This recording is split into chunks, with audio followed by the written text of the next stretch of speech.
Oui, alors effectivement, je pense que pour avoir travaillé 9 années au service de prospective du ministère, avoir formé des personnes qui travaillent au niveau territorial hein, sur cette, on va dire, science du futur, j'ai pensé que ce qui est intéressant, et on le reproche souvent, la prospective, vous voyez le long terme, mais nous, on a des problèmes très concrets à résoudre à moyen terme, voire à court terme. Donc, ce qui m'a intéressé, moi, c'est de voir comment la prospective pourrait être stratégique, aussi bien dans des planifications hein, que les uns et les autres connaissent bien, qu'en descendant au niveau d'un projet. Alors, j'avoue ne pas avoir pu aller jusqu'au bout des choses, hein, et puis voilà, mon parcours était un peu ailleurs quand même, mais aujourd'hui, il se trouve que vous le verrez hein, au niveau du PowerPoint, j'ai voulu quand même montrer qu'il y a des liens entre le long terme, quand on réfléchit sur le long terme, quand on met en place des stratégies un peu plus moyen terme et quand on travaille concrètement sur des projets à court terme. Donc voilà, c'est un peu le sens de mon intervention aujourd'hui, Alors, sachant que j'ai oh, pris le parti de c'est très large, je n'irai pas en profondeur à chaque fois, mais ça va vous permettre d'avoir une vue générale dans laquelle aller pêcher des éléments d'information, des pratiques ou bien des réflexions un peu plus théoriques. Voilà, très bien. mon Alors, contexte, voilà. si vous m'entendez, donc vous êtes venu avec quelques diapositives, une première série de diapositives qui donne à voir justement les différentes démarches qui ont été donc portées, lancées, initiées par l'État. Et on verra dans la discussion comment des collectivités, des acteurs territoriaux peuvent s'approprier ces démarches. Mais auparavant, vous nous dites un mot de la démarche Territoire durable 2030, puis ensuite Biodiversité 2030 et enfin Aqua 2030. Le temps de... Très bien, donc nous en étions à cette diapositive. Alors, concernant les différents scénarios, nous avons intégré donc dans ces scénarios les sous-programmes, comme l'indiquait Sylvain, Aqua 2030 et Biodiversité 2030 sur lesquels je reviendrai. Et donc ça regroupe en fait tous les programmes de prospective. Hein. C'est un exercice qu'on a conduit pendant 3 ans, hein, donc avec à chaque fois une trentaine de personnes, aussi des témoignages de territoires, hein, notamment la région Languedoc-Roussillon sur laquelle nous avions fait un test. Et nous avions aussi partagé toutes ces réflexions avec la plateforme Creative Place à Deauville, qui se voulait à cette époque, alors je ne sais plus maintenant, mais un centre un peu de référence territoriale sur la prospective territoriale. Et donc, on avait mis en place des territoires, des scénarios qui étaient, alors je vous montre par exemple le territoire, le scénario territoire levier, c'est la carte rouge sur laquelle effectivement les métropoles, comme à leur accoutumée, étaient en fait des locomotives pour l'ensemble des territoires. Donc ça, c'était un scénario. Hein. Le deuxième, le scénario des territoires inversés, vous le voyez, c'est celui en haut à droite, où on a effectivement, ben oui, mais il y a aussi des territoires ruraux sur lesquels il y a des évolutions. On avait à cette époque commencé déjà à détecter qu'il y avait des prises de conscience, de travailler sur les énergies territoriales avec l'éolien, avec aussi l'eau, avec reprendre aussi des circuits courts à l'époque où on commençait à bien voir que la société civile s'emparait de beaucoup de sujets sur l'alimentation, sur l'environnement, etc. Donc on s'était dit oui, mais il y a des territoires qui portent aussi, voilà, ce sont les autres territoires ou ceux qui font région avec les métropoles. Donc, on avait des scénarios très contrastés. Hein. Ça ne voulait pas dire qu'on allait opter pour l'un ou l'autre. Hein. C'était juste pour montrer les différences entre voilà, les régions et au niveau national. Pour le scénario des territoires singuliers, vous voyez, c'est la mosaïque. en bas, donc à gauche, qui faisait qu'à chaque fois, il y a des identités très particulières. Alors nous, là, c'était, bon, pour une question de commodité, on avait pris le département, mais vous le savez bien, ça descend aussi à la ville, ça descend aussi à certaines communes qui ont, par exemple, des patrimoines historiques vraiment très, très particuliers. Enfin, et donc, on s'était dit, mais oui, les territoires singuliers, c'est à chaque fois on a à notre échelle, on apporte des solutions, on va vers du développement durable à notre échelle, quel que soit le territoire. Et enfin, les derniers, c'était les scénarios affinitaires. Alors là, c'était un peu particulier parce qu'on n'avait pas beaucoup de données à ce sujet. C'était tous les territoires en réseau. Et la naissance, en fait, la naissance, mais en tout cas, la visibilité de plus en plus accrue sur les réseaux sociaux, hein, sur l'émergence des réseaux, les réseaux de solidarité. À l'époque, c'est vrai que les RS, enfin, tout ce qui était économie sociale et solidaire commençait vraiment à émerger de manière importante. Donc voilà, on s'était dit, mais là, finalement, on n'a pas forcément un territoire géographique. On a des territoires qui sont des territoires d'alliances particulières, qui peuvent être aussi liés à des événements des événements, par exemple sportifs, ou donc on s'était dit, ou culturels. Donc on s'était dit là, il n'y a pas forcément un territoire géographique concret, mais il y a un territoire d'échange. Donc on avait dit, voilà, par affinité, les réseaux se mettent en place. Donc il faut bien voir que ce sont des scénarios très très contrastés, hein. Alors là, je ne vais pas rentrer dans le détail, hein, je vous invite à regarder peut-être plutôt la plateforme qui est encore très, qui est très active et sur lesquelles vous pouvez comparer les scénarios. On avait rajouté effectivement la biodiversité et l'eau, sur lesquels je vais revenir. Et ce qui était intéressant, c'est de voir que, au fond, un territoire en tant que tel, il dispose de tout ça. Il a effectivement, il n'est pas très loin d'une capitale régionale ou une capitale départementale, enfin d'un chef-lieu ou de département. Il a ses réseaux propres qui sont des réseaux très identifiés ou des réseaux naissants. Il y a les territoires qui aujourd'hui dispose de l'énergie, du potentiel énergétique, du potentiel alimentaire, etc. Ce ne sont pas les territoires métropolitains, enfin en tout cas, ça n'est pas la ville en tant que telle, même s'il y a aujourd'hui des pratiques d'agriculture périurbaine ou d'agriculture urbaine, hein, bien sûr, mais l'ensemble, voilà, le territoire travaille en symbiose avec la métropole travaille en symbiose avec évidemment sa région. Et donc, voilà, on s'était dit, il faut quand même qu'on montre ces différents aspects et comment ça peut aider les différents territoires à composer avec cela. Nathalie, s'il vous plaît, avant d'en venir aux deux autres démarches prospectives, biodiversité et aqua, je voulais m'assurer de bien comprendre l'intérêt de ce travail. C'est qu'au fond, ça permet à des territoires qui prennent des initiatives de mettre un nom sur leur positionnement, a fortiori quand il sort du cadre des collectivités territoriales classiques. Je vous vois au pied du chef. C'est bien ça? Oui, absolument, c'est ça.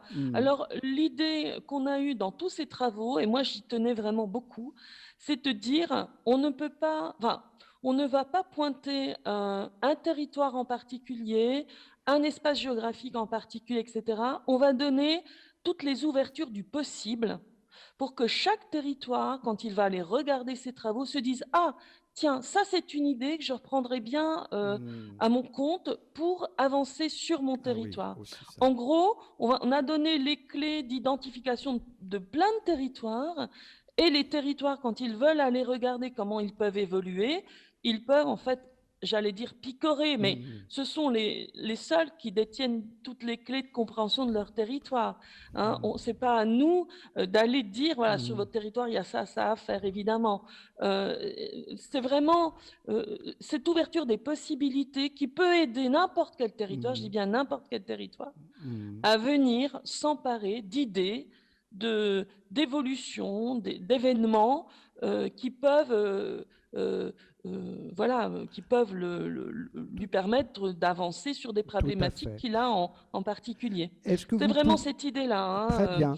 Et pour le coup, alors il y a un travail effectivement de collecte des infos, etc. Mais on a dans cette plateforme la possibilité de comparer les scénarios avec des données chiffrées. Évidemment, c'est une base 2010. On n'a pas reproduit le travail. Peut-être qu'en 2020, ça aurait été intéressant de le faire tous les 10 ans parce que les évolutions territoriales à 10 ans, elles sont quand même assez je dirais pas importantes, mais elles se font ressentir sur un territoire. Hein. Sans Donc, compter, Nathalie. ça aurait été bon, alors évidemment, ça coûte aussi. Hein, les études, on avait, on avait sans compter d'éventuelles crises sanitaires qui modifient un peu la donne. Voilà, par exemple, voilà, il y a autre chose qui est arrivé depuis en 2020. Donc voilà, il y a des chocs. Alors, on les avait vus aussi dans ces scénarios. On sentait que quelque chose n'allait pas. On avait déjà eu la crise des subprimes en 2008. Donc, on s'était dit non, mais là, il va falloir qu'on ait des scénarios de crise importante. Et vous le verrez dans les autres scénarios, comment on l'a intégré. Alors, allons-y. Le scénario relatif à la biodiversité et l'autre sur les enjeux hydriques. Voilà. Donc, de la même manière, vous l'aurez compris, hein, on a travaillé pour ce scénario biodiversité 2030 à des milieux territoriaux qui caractérisent, au fond, notre territoire français. Alors là, nous avons eu, je dirais, l'expertise de plusieurs chercheurs hein, de haut niveau en matière d'environnement, d'écologie, de milieux, milieux liés à l'eau, liés aux forêts, etc. Et on est arrivé sur cette carte qui vaut ce qu'elle vaut à cette époque-là, mais quand même, on s'est tous un peu, reconnus au niveau des caractéristiques géographiques des grands ensembles donc en France, pour détecter ces milieux hein, qu'on a appelés donc milieux, grands paysages et les grands territoires écologiquement et historiquement cohérents, hein, parce que c'était un peu l'idée qu'on voulait véhiculer, hein, sur lesquels on a travaillé des scénarios. Alors, vous allez voir, hein, l'idée c'était de donner quelques recommandations en fonction de ces scénarios qu'on avait imaginés, hein, qui sont pas tout à fait d'écart par rapport au grand scénario territoire durable 2030, hein, mais on avait imaginé ces scénarios donc, de biodiversité et sur ces scénarios-là, on a ensuite décliné ce que ça pouvait engendrer dans ces milieux géographiques au niveau de la biodiversité. Vous allez le voir à la fin, je vous montrerai une diapositive avec plus ou moins de dégradation, plus ou moins d'évolution positive, etc. C'est toujours à grands traits. Alors la prospective, bon, je suis désolée, mais ça n'est pas une science exacte. Hein. On imagine des futurs. Je dis souvent que prospective, alors c'est peut-être pas moi qui ai trouvé cela, mais c'est des projets en perspective. Hein. Quand on recoupe le mot prospective, on peut être dans des projets en perspective. Donc vous voyez un peu, c'est pas forcément quelque chose qui est dans le marbre et heureusement, mais ça donne ça donne une ouverture, ça laisse à entrevoir ce qui pourrait advenir, avec quand même des données scientifiques. Hein. On a quand même travaillé sur des évolutions démographiques, des évolutions environnementales, etc., basées sur des données. Hein. Donc, nous avions 5 scénarios exploratoires. Donc, le premier, qui est le scénario tendanciel que vous voyez au centre de l'image, hein, c'est celui de, à l'époque, on allait arbitrer l'évolution de la biodiversité en faveur des intérêts économiques, c'est-à-dire qu'on n'avait encore pas franchi le pas d'un intérêt majeur hein, de préservation de l'environnement.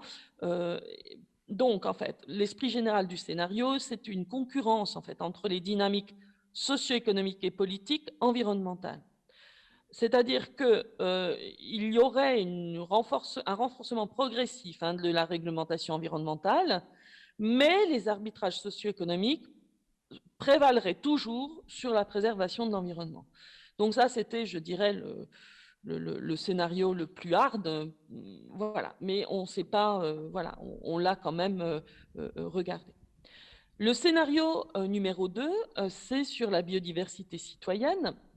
Donc, Le moteur du scénario, c'est on améliore la connaissance, mais on sait qu'il y a une crise environnementale majeure, et donc ce qui déclenche un vaste mouvement pour la biodiversité. Ceci dit, l'État reste fort et gère la protection des ressources à long terme. L'esprit général de ce scénario, donc, c'est une forte prise de conscience et une demande de prise en charge citoyenne des questions environnementales dans un système participatif et plus incitatif que répressif. Donc, on est peut-être à l'opposé, excusez-moi, on est peut-être à l'opposé du premier. Voilà, c'est-à-dire que c'est les citoyens se disent là, ça ne va plus, là, on intervient partout et on voit donc voilà, comment est-ce qu'on peut aider à préserver la biodiversité. Dans le scénario 3, on a une biodiversité qui est imposée, c'est-à-dire que c'est un peu l'inverse. C'est-à-dire qu'on est dans des crises, qu'on est très dépendant aux ressources et aux services écosystémiques locaux, et l'État est garant des fonctions naturelles de long terme, et on a une très très forte dominance du rural. L'esprit général du scénario, c'est que l'État revient en force sur les questions environnementales, de manière avec une réglementation, je dirais, exacerbée et presque autoritaire. Et on a un développement d'une économie autour des ressources primaires et de l'environnement. Donc, on a un renfort de la police de la nature, on travaille beaucoup sur des questions de sylviculture. Mais bon, on voit que là, la biodiversité est préservée. Cependant, on a quand même, puisqu'il y a des crises et qu'il y a bon, quand même des effets du changement climatique qui perdurent et qui s'accélèrent. Et donc, on a quand même une érosion globale de la biodiversité. Alors, malgré en fait ce retour très coercitif, c'est un peu compliqué à gérer parce que l'érosion se fait de plus en plus. Je le répète, hein, ce sont des scénarios extrêmes. Sinon, si on est dans des scénarios qui sont en fait très glissants, on n'arrive pas à voir quelles sont les mesures à prendre au cas où certains éléments de ces scénarios advenaient. Hein. Cela dit, mais ça ne veut pas dire que tous ces scénarios-là sont les scénarios où il y a un choix formulé. C'est absolument pas cela. Hein. Donc c'est juste pour qu'on pousse la réflexion jusqu'au bout, pour évidemment avoir à un moment donné voilà, une façon de réagir qu'on aurait pu déjà un peu entreapercevoir dans ce cadre dans ces configurations-là. Cela dit, Nathalie Secotti, ce que je constate, c'est que vous faites l'effort de proposer plus de 3 scénarios, à la différence des cabinets de consultants qui souvent s'en tiennent à 3 scénarios pour forcer la main sur le choix d'un scénario, les 2 autres étant ouvertement irréalisables. Là, vous allez dans la complexité et vous nous donnez à comprendre comment finalement la biodiversité engage une réflexion sur la multiplicité des acteurs à engager, les multiples dimensions à prendre en compte, bien sûr botanique, écologique, mais également économique, politique. Et en cela, ça me paraît intéressant. On va voir comment la salle réagit, comment elle peut s'approprier ce type de support. Malheureusement, il faudra être un peu moins synthétique sur les autres. Je vous laisse peut-être finir sur cette diapositive-là. Voilà, donc sur la biodiversité ignorée, la biodiversité sur les marchés, là pour le coup, on est pour le scénario 4, on a effectivement une relance économique qui est planifiée, on utilise un maximum des ressources locales à court terme et on relance l'industrie et l'agriculture. Donc là, on reviendrait finalement presque à un scénario du départ un peu arbitré, mais là, qui serait vraiment très préjudiciable à la biodiversité. On ne s'est pas interdit de voir ce scénario-là, hein, sachant que peut-être qu'à un moment donné, et là, l'intervenante précédente l'avait indiqué, hein, entre le logement et la nature, qu'est-ce qu'on choisit? Là, entre le fait qu'il faille une relance économique, de la production, etc., au détriment peut-être des questions environnementales, voilà, ça c'est quelque chose qui devait être regardé. Le 5e scénario, donc c'est la biodiversité sur les marchés, c'est-à-dire que là, on a une privatisation de la gestion de la biodiversité à des fins mercantiles, la mise en place de marchés de services écosystémiques avec des mécanismes de... Alors, ça ressemble au scénario tendanciel 1, mais derrière tout ça, on souhaite une rentabilité plus forte par rapport à la biodiversité. Alors, vous comprendrez les systèmes, par exemple, pharmaceutiques, enfin, tout ce qui concerne des questions de santé-environnement, comment on va effectivement récupérer aussi donc des substances liées à la biodiversité, les nouveaux médicaments, etc. Donc là, on est dans de l'épuisement finalement, mais par l'action humaine. Voilà. Donc avec des conséquences à chaque fois, alors avec des enseignements. Et pour le coup, nous avons regardé tout ça. Je m'en excuse, la lisibilité n'est pas exceptionnelle, mais nous avons regardé sur nos milieux, nos 7 milieux du départ, comment les différents scénarios allaient pouvoir évidemment jouer en faveur ou en défaveur des milieux. Alors, donc, je ne vais pas commenter la diapositive, mais c'est intéressant en termes de plutôt positif, plutôt négatif, plutôt équilibré. Comment sur un milieu viticole et arboricole, par exemple, ce qui est citoyen, ce qui est voilà plus préoccupation des parcelles, préoccupation de la gestion des petits espaces voilà agricoles. Ben voilà, on a en faveur, je veux dire, tout ce qui est regardé de manière très fine, ben, va dans le sens de la préservation du milieu. En revanche, si on ignore, si on laisse dépérir ces petits milieux-là, en quelques temps, en 2030, c'en est fini. Voilà. Donc c'est un peu comme ça qu'il faut regarder, la qualité du milieu qui s'améliore, qui baisse, qui reste la même, ou les surfaces qui augmentent, surfaces qui baissent. Enfin, voilà. On était sur ces approches-là. Alors, Encore Nathalie, une fois, Nathalie, malheureusement, il faudra faire le deuil de la présentation de l'autre exemple sur Aqua 2030, parce que j'aimerais entendre la salle, voir comment nos acteurs des territoires peuvent s'approprier ce type de démarche. Auparavant, il y a une autre diapositive que j'aimerais vous entendre commenter. Alors, c'est celle sur l'un des projets que vous menez en déclinant finalement ce travail prospectif. Vous ne vous en tenez pas à une simple démarche prospective, vous essayez de les décliner en projets. Alors, on va passer sur la plateforme nationale parce qu'on a ici la directrice de Plantes et Cités qui pourra peut-être nous en dire un mot. En revanche, si vous pouviez nous dire un mot sur comment l'autre plateforme, sur les solutions fondées sur la nature, en quoi elle peut être utile à nos acteurs ici présents. oui, alors juste permettez-moi juste une petite incise sur Aqua 2030. Je ne reviendrai pas sur le dispositif, mais il n'empêche qu'on avait fait un travail extraordinaire sur les blocs vision des différentes approches des territoires, dont vous voyez un exemple là, et qui indiquait pour certains dispositifs, enfin certains milieux, comment l'eau allait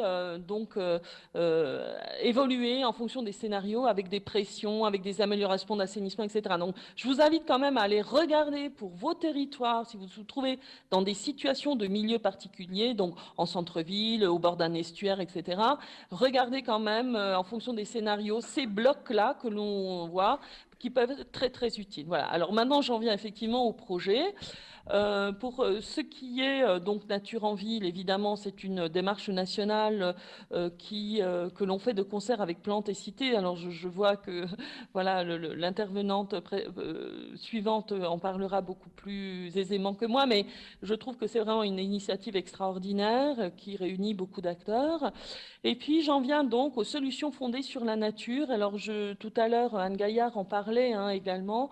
Et il y a 2 dispositifs actuellement au niveau international de la part de l'Union internationale de conservation sur la nature qui a eu lieu là en début septembre à Marseille avec beaucoup de rencontres et beaucoup de...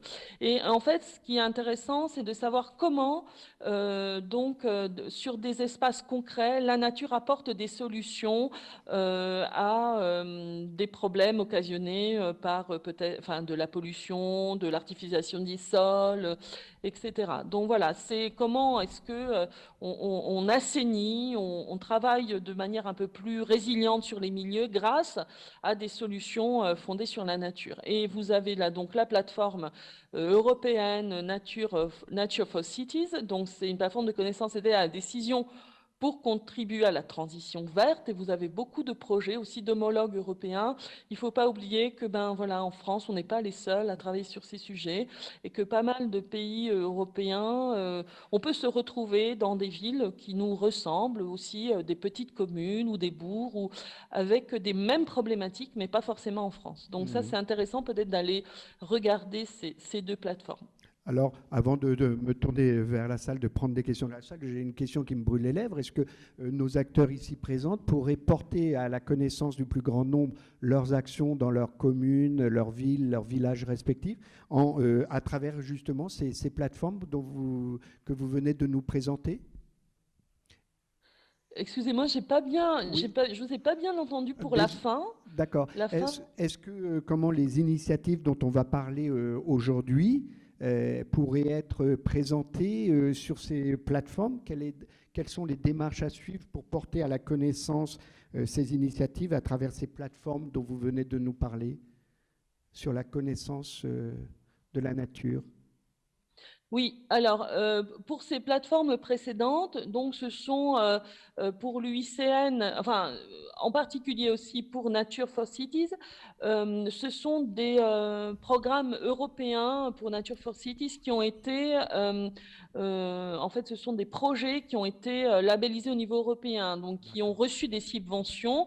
Et je pense que ce qui serait intéressant, c'est pouvoir contacter, alors il y a souvent les pages contact, c'est donc les personnes qui travaillent sur les plateformes pour justement exposer vos travaux et voir de quelle manière ça entre en résonance ou pas avec les projets déjà exposés en fait ou déjà manifestes sur la plateforme.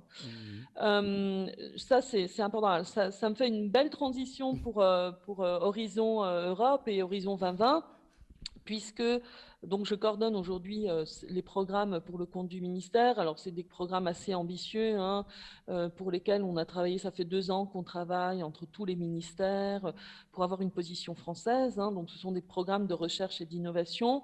Et ce programme cadre Horizon Europe, vous avez une manne financière de plus de 95 milliards sur 7 ans, 2021-2027. Avec un objectif important réservé à la biodiversité, c'est de pouvoir bénéficier d'un pourcentage de 7,5% de budget lié à la biodiversité d'ici 2023, et 10% d'ici 2026-2027.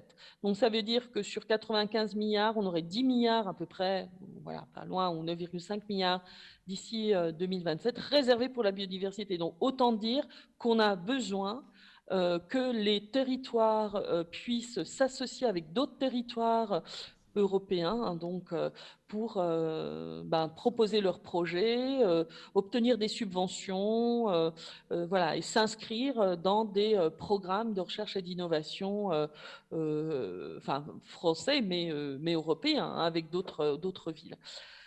Donc, on a aussi un programme très particulier qui est le partenariat Biodiversa Plus.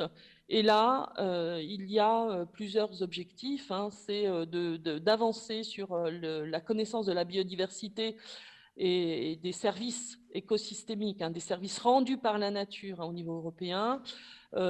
C'est très, très important aussi d'agir assez vite sur les leviers et pour empêcher la perte de la biodiversité. C'est les petites images en bleu au milieu. C'est aussi travailler sur des solutions fondées sur la nature pour développer et déployer des bonnes solutions à travers donc l'Europe, de regarder de quelle manière on travaille pour la biodiversité en établissement des liens avec des partenaires aussi, comme je pense aux fondations, par exemple, des partenaires privés qui peuvent aider à financer donc de la restauration et de la préservation de la biodiversité. Et puis, évidemment, avoir un impact plus important dans nos politiques publiques quant à la biodiversité, même si nous avons une stratégie nationale de la biodiversité en cours, si nous promouvons beaucoup d'actions sur la nature en ville. Enfin, il y a encore beaucoup de science à apporter sur ce domaine-là. Et donc, on a besoin de territoires, d'expérimentation, quelles que soient les échelles, hein, vous l'aurez compris, que ça puisse être régional, que ça puisse être un territoire dans un espace naturel sensible des départements. Je pensais par exemple à ces espaces-là, mais ça peut être aussi un espace tout à fait, on va dire, quotidien de nos campagnes, de notre ruralité, Comme ici. qui a besoin aussi de préserver sa nature. Hein. Il n'y a pas que de la nature en ville, il y a aussi la nature dans les bourgs. Alors, je pense que le message n'est pas tombé dans l'oreille de sourds. Reste la question de savoir, mais je ne veux pas faire les questions à la place de la salle. En tout cas, elle va en valider l'intérêt. C'est de savoir, oui, d'accord, mais comment être accompagné pour pouvoir décrocher ces financements européens. Dieu sait si ce n'est pas toujours simple. Mais là, je ne veux pas... Voilà. Je prends sur moi de grignoter quelques petites minutes avant d'entendre la dernière intervenante de la matinée pour recueillir des interrogations, des réactions. Voilà, merci encore de faire circuler le micro. Ah, parfait. Monsieur Andro, c'est ça? Oui, bonjour. Guy Andro, je suis un ancien élu, président d'une association pour préserver la biodiversité. Moi, il y a quelque chose qui me fait réagir, c'est qu'en ce moment, on parle de milliards. On donne des milliards et après on cherche des solutions.